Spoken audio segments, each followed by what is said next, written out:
We're back with another episode of Jacket Sports Weekly, and as we transition to move on from our winter sports, so does JSW. Today we'll start off and recap the women's wrestling season as they just competed in their Region 4 tournament. As well, we'll summarize the season for men's and women's basketball. But now we look forward as well to baseball and softball in those respective seasons, and a new weekly tradition, the top 5 athletes this past week in Waynesburg athletics. Don't go anywhere. You're watching JSW. Welcome to Jacket Sports Weekly, Waynesburg University's weekly sports show where we cover the best of the best in athletics. Our analysts discuss a multitude of highlight plays such as touchdown passes. And Barber's going to throw again, one-on-one. Does he got it in him? That's a catch! Tyler Richmond with flags thrown everywhere makes the catch! Touchdown Waynesburg! And ones. This was low, Waynesburg's going to get it!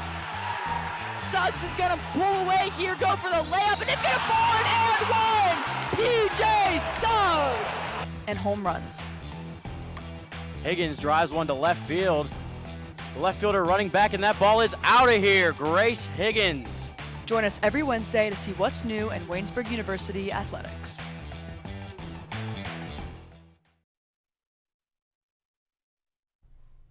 This past weekend, women's wrestling took a step in their right direction as 2 women were able to place in the top 8 in their respective weight classes at the NCAA regional competition. I'm Ethan Spozarski, about to sit down with Cole Keller to talk about women's wrestling. And Cole, for Anastasia Caridi and Jakaya Matthews, it was a very successful weekend overall. Yeah, I mean, whenever you get those accolades tied to your wrestling program, it's obviously going to be a huge thing to build off of going into these future years. Yeah, exactly, and I think the big thing for me to ask you was, what did you take away, what do you think for find that was most important overall this season for women's wrestling? It's the second year overall for the program, one of very few in the entire PAC as well, and they were consistently dealing with schools that are much bigger than them. What would you take away from this year, though, overall? So a lot of it is just growth. Repeatedly, like, you have to just keep going back and forth against each other, and they do have a very small roster, not able to fill all of the weights. So the main thing is just eventually recruiting. But for right now, just keep building and placing the bricks that you have already set up and keep building that structure that you're already kind of forming. Now, do you think these placement of these 2 athletes really puts you in that right direction to be able to potentially go out and get some recruiting and building a foundation for your program? Oh yeah, 100%. And Anastasia Caridi, she finished 5th at 124 pounds, went 4-2, and then sophomore Jakaya Matthews, she went 2-3, finished 6th at 207 pounds, but she could have finished much higher. She had a very close match against Randolph College's LJ Peters. Unfortunately, in the 3rd period, she got a little bit gassed, and Peters was able to perform a nice reversal, get the points to win the match with only 24 seconds left. So Jakaya Matthews really could have placed higher. It's all about, both those wrestlers are still super young, so there's still a lot to build off of even in their respective weight classes. So especially for Anastasia as a freshman to be able to get to this level and put your name out for yourself, how do you think that fares for her on her side for women's wrestling as someone who doesn't unlike men's wrestling, who doesn't have particularly a Jessie Orban, a standout athlete? What do you think that does for her and her future career here at Waynesburg as well? Well, obviously, it has everything to do with confidence. I think you see, even as a freshman, if you have success as a freshman, you just keep building that confidence throughout the rest of your collegiate career. And I think eventually she can form into the Jessie Orban of women's wrestling for Waynesburg. So now, more importantly for you, with wrapping up the women's part of wrestling here for our first segment, where do you think Waynesburg goes from here? How do you think they're able to manage that? So, like I said, ultimately it comes down to recruiting. You have to make sure that you recruit. You have to make sure that you have wrestlers at the same weight classes wrestling each other. And even if those wrestlers still have a lot to learn, it's still important to have that weight difference, not be so wide, be closed. If you're wrestling a 124-pounder and if you don't have the weight classes to fill it really, and it's a 20-pound, 15-pound difference, that's really hard on the wrestlers, whether that's for the higher weight classes or for the lower weight classes. You need to make sure that you're able to recruit and build up those programs, especially in those weight classes. Now, I'd like to quickly, I know they did not wrestle this past week, men's wrestling, but there's one man I do want to quickly touch on here before we step aside, and that is Jessie Orban. He just won the PAC 174-pound weight class. Now he's moved on to regionals. He will be going there this weekend, and if he's to place top 3, he will qualify for the national competition. So quickly talk about the Jessie Orban experience here as well. What has that been like? Because athletically, he's been one of the most consistent athletes alone in the entire campus, especially the last 2 years. Yeah, I mean, 22 match win streak is so impressive, and that's 2 of these. 22 together, I mean, 29-2 on the season. One of the best wrestlers in Region 4. So he's coming into this regional championship compared to last year where he finished 5th. I mean, he's trying to figure out what he needs to get into that 1, 2, 3 spot. And I think 100% that he's going to get there. He's the number 2 ranked wrestler in Region 4. And the only really stiff competition that he'll have at 174 pounds is Tommy West from Baldwin and Wallace. He's ranked 10th, only 3 spots ahead of Jesse Orban. So I expect those 2 to face off in the region championship. That be the 1 and 2 bout. And I mean, that's must-watch wrestling television. If you're a Waynesburg fan, if you're a Yellow Jacket fan, if you're a wrestling fan, whatever. That's iron on iron, and that's the best of the best, and you have to make sure that that's a must-watch match. And now, kind of tying off it for Coach Petneski and in his first year as the head coach for wrestling, where do you think this goes for him and his ability to build the program? Because now Jesse Orban definitely stands head and shoulders above a lot of the other athletes in general here at Waynesburg University. But what do you think that does for him as he's trying to build a program as well and show that this is a place where people can come together and still compete despite not always having the best team score or record? When you're able to show that you have a stout wrestler like Orban, I think that encourages a lot of kids to come to the school, whether that be from the Whippeal or from a little bit just outside of it. But especially in the Whippeal, you're able to get those small school kids.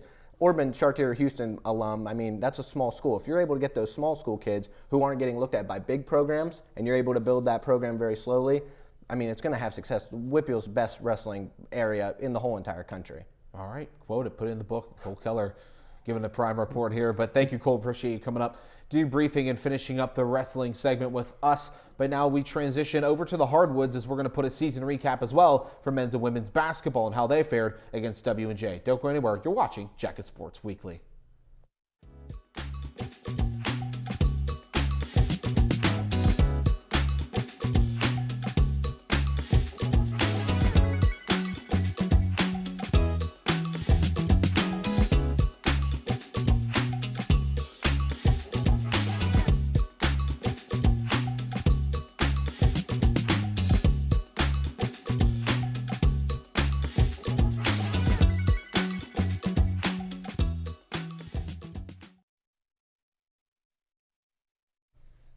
We're continuing to wrap up a few sports here on Jacket Sports Weekly, and that includes men's and women's basketball that just concluded their season up north, about 20 minutes at Washington Jefferson College last Saturday. And Joe Chirillo's here to help break it down for us. So, Joe, let's start with the women's side of things. And where would you place their season overall? What's a takeaway you found from that? As Borat would say, it was a great success. I think overall this team had a very fun and successful season compared to their last season as well. Now, it wasn't a massive success. They weren't able to get into the playoffs like they were hoping to, and they weren't looking to make that push to get over 500 like they were hoping.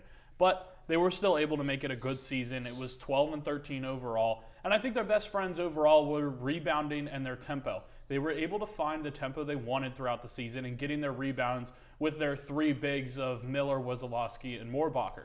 That helped a lot, being able to dish the ball out and get around the arc so that way they could put up more threes, which is exactly what they were doing this season as well. Able to get more into the shooting area, and that's what they wanted to do, and that's what they did. Now, the other part that's the more negative side of it is that they're just not as big and they're not as conditioned to keep up with some of these other teams within the PAC, like Grove City and Washington and Jefferson. They're just bigger. They're able to get around. They're taller. That's the point of basketball sometimes, is just being taller can help you win in these games. And that's what helped Grove City and Washington and Jefferson get those wins against this Waynesburg team.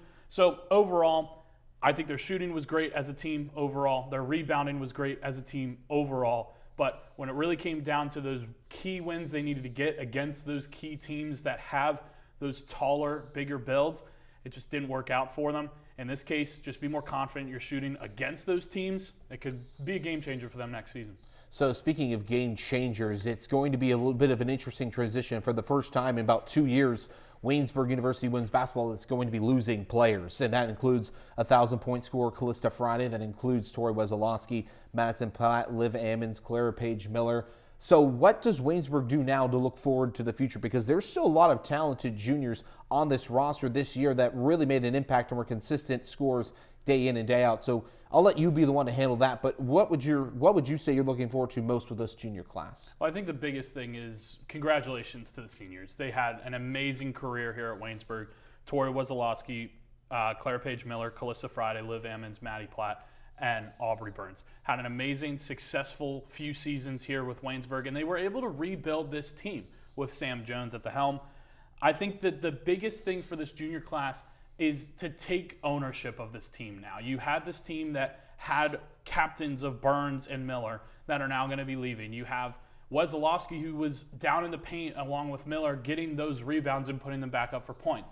And you had Friday that was shooting beyond the arc, getting those easy layups coming in, and getting those rebounds, offensive and defensive rebounds from her, along with steals. So there's going to be a lot of the big key gaps that are going to be happening in the season. You're going to look to McFadden and Jenkins to lead this team up the court a lot more, and you're going to be seeing them control the offense a lot more throughout their season. You're going to look to Justice to come back in and start a lot more minutes. And Moorbacher is going to have to play a little bit more passive than aggressive. She's been aggressive all season, and that's what's been good for her. But I don't think that continuing to be aggressive throughout the season is going to be what's going to help this team overall. I think it's really going to come down to how well can Coach Jones recruit, bring in transfers, bring in freshmen, and then how can we develop these freshmen that have been able to start and be on this team. So like Grayson Corley, Hannah Alt that transferred in. How are you going to be able to incorporate them while also keeping those leaders of McFadden and Jenkins a part of this team and control this team to the best of their ability? So now we'll transition to the men's side for Hoops because it started out on a 3-game winning streak. However, it was followed by a 7-game losing streak. Waynesburg was able to go on a little bit of a run, winning 3 of their next 5. However, they would be losers of 9 of their next 10 to finish out the season from there. So for you, where would you classify the takeaway from this team in this season overall? Because this, unlike the women's team, was the first year without a lot of key players that we've consistently been naming all season. PJ Suggs, Anton Baker, Jalen Davis, Corey Mitchum, Jordan McLeod. You could put him in that conversation as well. Where would you classify that? This team just couldn't really find an identity this season. They had a really hard time trying to grasp what they were going to be. They looked to rebounding. It didn't happen, and they lost players of Mikey Smith and Donovan Rakes. They looked to shooting, but it didn't happen. You had Scott Billivis go off one game. You had Jalen Goins go off one game, but it wasn't consistent. So they didn't find their own passion, and they didn't find a consistency. That was one of the big problems for this team. When you look at it for their shot on defensive rebounds, they weren't doing that. And then when it came to offensive rebounds, they weren't following their shots either. So it really came down to the fact of, are they confident to be a team? There's multiple players on this team that are confident in themselves. Aiden Blake, Casey Kazee, Jalen Goins, Scott Billivis, that are confident in themselves to make plays. But are they confident in their teammates to make plays alongside them? Are they confident to watch where they're going and what plays are they cooperating with that's going to make this team get buckets? That was one thing that they really struggled with this season. Now, in 30 seconds or less, how would you define this rebuilding year and how it can push this program in the right direction? Because there were spots of great, positive excitement as well. I'm not really sure. They're in a really tough spot right now. They really need to look to the transfer portal and then also bringing in a big. They need that at this point. Jackson Rhodes is your biggest player, but he's also your more offensive player that can get in rebounds and can get in those layups. I think it also comes down to conditioning. They need to have players that are going to be able to play all 40 minutes. It's going to happen. They're going to need it to be that way. And if they can't find that and they can't find a rhythm, a confidence, a identity next season, it's going to look like the same thing. All righty, Joe, thank you very much for your insight on the men's and women's basketball season that have now concluded, which means it's time to transition and move on. Spring flowers are starting to sprung, which means it's time for baseball and softball. And we're going to start with Seth Adams to talk about some Waynesburg University baseball when we come back.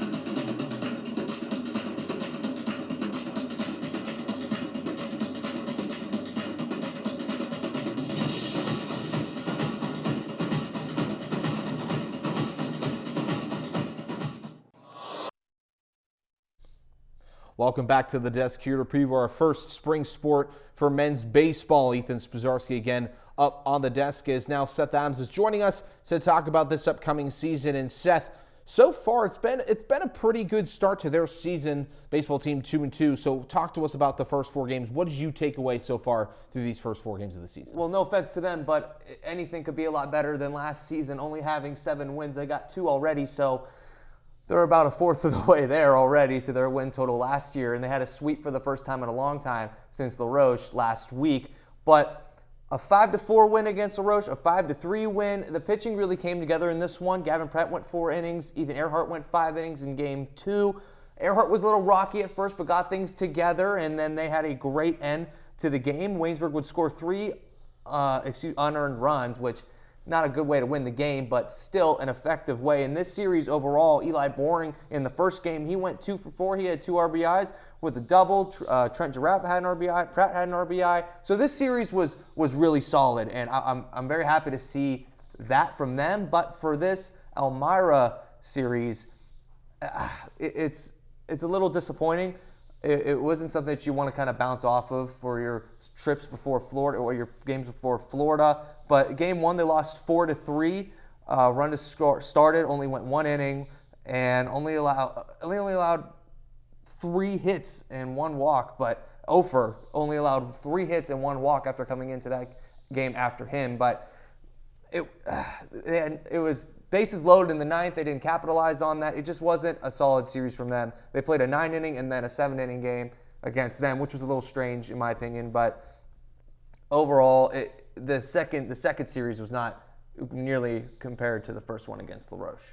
So now it kind of sets up my next question for you is how can this team progress in the right direction, or rather away from that 7-win year last year? Because this is a team that has also seen a lot of change, just like the softball team as well, with a graduating class and a few different transfers leaving as well. In your eyes, where can this team start to make the shift, or what would be the first step in that right direction? Well, last year we saw a lot of them stick around, and we thought we were going to see the same outcome as 2 years ago, but it didn't happen. So I think it's a fresh slate. I think it's something that they could start new with. They can kind of adapt and build off of what they had. It's got to be on chemistry. A baseball team heavily relies on chemistry, and if you guys don't want to play together, then there's going to be nothing there. So this team, they're in a weird spot right now. They have a new coach. It's his second year, Coach I, and I think that if they could just find this connection with one another, and their pitching was pretty poor last year. So being able to get guys like Gavin Pratt and Ethan Earhart there for your conference games and have them be solid starters throughout the entire season, along with Ofer, who pitched 6 innings after coming in for relief and had a really solid outing. You need to get those guys involved. The hitting has been great so far. Jordan Mosley had a game where he went 3 for 4. Hunter Mammy had a great couple of series. He's the athlete of the week for the men's side. I think this team has it. They just got to figure it out. And going 2 for 2 before the Florida trip it's not the best, but it's important. You're able to get that series sweep against LaRoche, dropping these 2 games against Elmira, which were 2 close ones in which they should have won, but had Elmira score 4 runs in the top of the 7th in their 7-inning game. So it's a chemistry thing, in my opinion. So now it kind of sets us up for the Florida trip, because each team of softball and baseball are getting ready this upcoming week during spring break to head to their respective spring break trips. What are you kind of expecting or hoping to see from this trip as it's going to be starting? Now, granted, there is one more doubleheader against Wilson College before this team takes off for Florida, but what would you like to see during this Florida trip? Traditionally, it's known that a lot of players are going to get to see time. Pretty much every player will get this time because later in the season it'll start to dwindle down. But what are you specifically hoping to see maybe towards that built of chemistry? Maybe what can help get that in that right direction? You mentioned the Wilson doubleheader, and I just want to briefly go over that. They do play them. Doubleheader, their only game that they have played was against Delaware Valley University, and they lost 16-4 in that one. But for Florida, they got 6 games coming up. They play Bluffton. That'll be a doubleheader. They haven't played anybody yet. Wentworth Institute of Technology, Trine, Dubuque, Anderson. And these games are really just, I feel, experimental. See what's going on, kind of get a feel for who you got in your squad and give people a chance. That's what I feel like the Florida trip is. They have 2 JV games as well, as I've been told. So using that time to put in new players, I feel this is your time to experiment and see what goes on. Thank you very much, Seth. Really appreciate that. And for all your spring break coverage, it will be broadcasted. Make sure to head over to WaynesburgSports.com, go to the video tab, and then Seth Joe Chirillo and Brett Gombita will have those two sports covered for you. And speaking of Brett Gombita, he'll be joining me next as he sits down on the desk as we're going to preview the softball season for this upcoming year.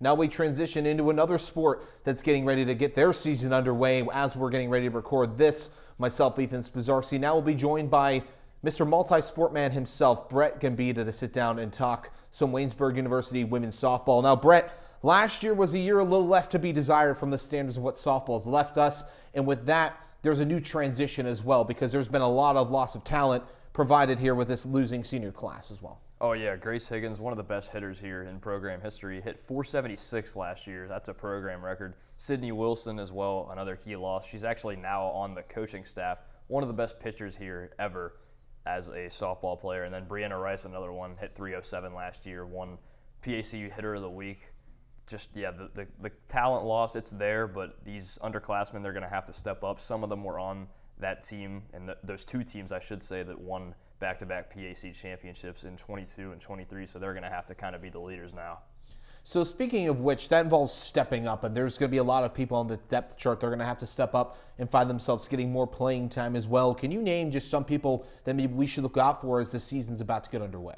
Well, I think you have to look out for Mesa Heitman. She was here last year as a freshman. She had an amazing freshman season, so going to be looking to see if she can just build off of that. And two other people I want to highlight, Braylee Corbin and Jamie Kelly. They both transferred in here from WVU Potomac State, JUCO, and both of them had terrific careers there. They each had over 30 home runs there and batted over 400. So adding them to this lineup could be deadly, and it could be what this team needs to propel them back to the PAC playoffs and possibly back to the PAC championship standard that they set several years ago. And now we alluded to it before, the standard of what Waynesburg is used to doing for softball definitely has decreased from last year, going 9-11 in conference play, 6-9 on the road. And again, only 3 to 4 years ago was those back-to-back PAC championships, and including another championship appearance in that time as well. So for you right now, Brett, what would you define as where softball should be aiming for this year? Does having a season like last year diminish any odds of where you are, or are you still full throttle, it's all or bust? I don't know how much you want to look at the preseason poll. They are projected 5th. That would put them in a playoff spot, but I think you want to exceed all expectations, and I think if you're them, you want to end up in the top 3. I mean, that's where they were when they won those championships, and you really just got to take it one day at a time. The day this comes out, they're playing in Morgantown. It'll be a home game, though, against Penn State Altoona. You look at how they did last year. They won both games. Autumn Stemple threw a 2-hitter, so just looking forward to that series coming up, and they just got to take it one game at a time, really. They're going to be starting their season here tomorrow against Penn State Altoona when we're recording this, and then on Thursday they will play Carlo, and then from there they will get ready to go out on their spring break trip as well to carry on. So for you, how important is it to start the season off right with those 2 non-conference doubleheaders? And then what do you want to see or hope to see from this upcoming spring break trip? Because last year, that's where we saw Mesa Heitman really blossom as well. She really got her start to her spectacular season off of the spring break trip. So they only lost 1 game last year over spring break. And looking at this year, they've got some opponents coming up. Massachusetts Maritime Academy, Wilkes, State of the University, New York at Delhi, Wilson, and St. Elizabeth. Those are who they'll be taking on this year. And like you said, that's where you're going to find out who your true lineup is for conference play. So these are kind of like the exhibition games in some sort of a sense leading up into those conference games, because you figure out who's good and who's not and who you can roll forward with. So just I'm sure they'll sort it out there, and yeah, it'll be a great trip. So last year, Waynesburg finished off their season losing 8 of their last 10 games, following up with that uncharacteristic ability, what we've seen. And all of those were 1 to 2 run losses as well in those 8 games as well. For you, as well as what we saw as well with the weather being a factor, how important do you think it's going to be for Waynesburg to be able to work and match with the weather? And do you think that could contribute to some of the losses or the struggles that we saw a bit late in the season when you were seeing a lot of rescheduled games? We've already seen multiple reschedulizations this year. I don't even know if that's a word, but we've already seen multiple games be rescheduled this year. So I'm assuming this year Mother Nature isn't going to be as bad in the month of March and April as it was last year. So hopefully that leads to less cancellations. We saw a Bethany game last year have to get moved to the very end of the season, and they ended up losing that one. So hopefully nothing like that happens again. But I'm sure it could always be a factor, but let's just hope not. Well, that's going to wrap up our softball segment here today. Brett, thank you very much for coming up and giving us a preview and a taste and a snippet of what we're going to see hopefully this season for Waynesburg University women's softball. But coming up next, we're going to wrap up our episode with our top 5 athletes of the week. Stay tuned as I sit down to tell you who are some top performers a week ago.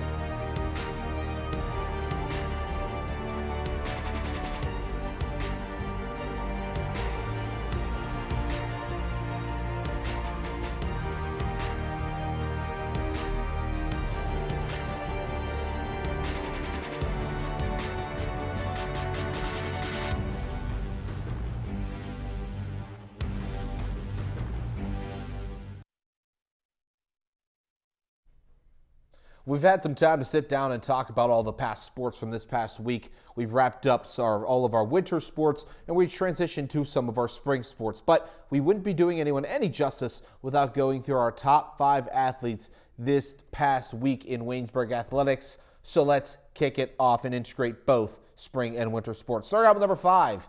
Caden Flambard. He's reached his first time here in the top 5 this season as baseball had its first 4 games of the year. He played in all 4 of those games. He started all 4 as well. And in that span, he has a .250 batting average.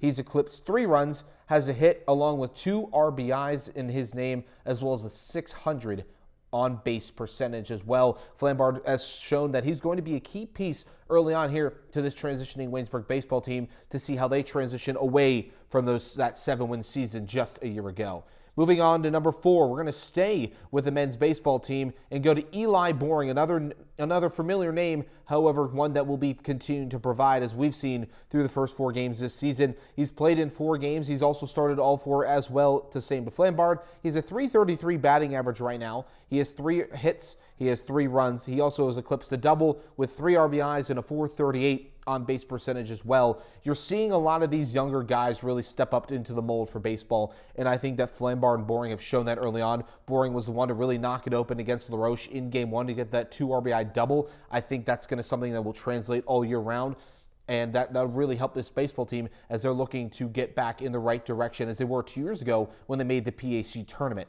Now we're going to go over to the mats. Here's where the winter sports come in, and I think 2 and 3 you should expect are yin and yang, or they're kind of complementary to each other, with Ja'Kai Matthews at 3 and Anastasia Caridi at 2. For Matthews, this is her second year in the program. She was a part of the inaugural crew here. So she's a sophomore. She went 9-10 overall this year with a 7-8 tournament record. And if it weren't for her 24 seconds getting pinned in the 3rd period at regionals, she would have had a better place overall. However, Ja'Kai Matthews consistently day in, day out for Wins Wrestling has always been a name on the card, one that you look at and look back and go, wow, that was an impressive win. And she's been able to be consistently in that direction. That's why she's earned herself a number 3 spot for the top 5 athletes of the week. And then for Caridi as well, as a freshman, making it to a regional tournament in your first year in a second-year program is something that's really impressive and noteworthy to talk about. 11-13 overall record. She's a 6-5 dual record this season as well. She placed 5th overall for her weight class at the 124-pound mark. That's something that professionally you got to be pretty pleased with if you're a Waynesburg University women's wrestling fan and or part of the program as well. Carly Thomas has started to build the program up and hopefully continues to push in the right direction as wrestling has been really turned more into an individual sport. And finally, the number 1 athlete of this past week for Waynesburg sports for the 3rd consecutive week of starting our new segment, I've decided to give it, and I think it's pretty clear, it should go to Gavin Pratt. The grad student transfer coming in for Waynesburg a couple of years ago has started to make his impact here early on, especially on the mound. On the mound, a .225 ERA. He won the first game this season. He started against LaRoche in that 5-3 win, or rather a 5-4 win. He pitched 4 innings, only allowed 1 hit, did give up 3 runs, however, only 1 of which was earned, 4 strikeouts along with it. More importantly, though, he rebounded off a little bit of a bumpy start early on, walking a few guys in that first inning. For Pratt, though, to be able to turn that around and then have a hit along with 2 RBIs in the following week is something noteworthy to talk about. He's going to be a senior guy, or a graduate student leader, rather, that students are going to want to see an impressive movement towards, because I talked about with Flambard and Boring being younger underclassmen. We're going to want to see where they transition and fit into everything. Gavin Pratt should be at the top of the helm, because you lost a lot of guys, Marcos Mendez, Alec Engelmore as well, just to name a couple. You're going to want to see who's going to be the senior leaders towards this baseball team as well. But that will wrap up our top 5 athletes of this past week for Waynesburg Sports. I want to thank you all for sitting down and tuning in with us for another week to talk about Waynesburg athletics. We thank and congratulate the winter teams on their awesome seasons and all their hard work. And now we say good luck to our spring sports as well for baseball and softball. For myself, for our spectacular crew, Cole Keller, Joe Chirillo, Brett Gombita, and to name others as well, with our producers of Mia Hankins and Tyler Aaron, I say thank you all so much for watching. We'll see you guys same time, same place next week.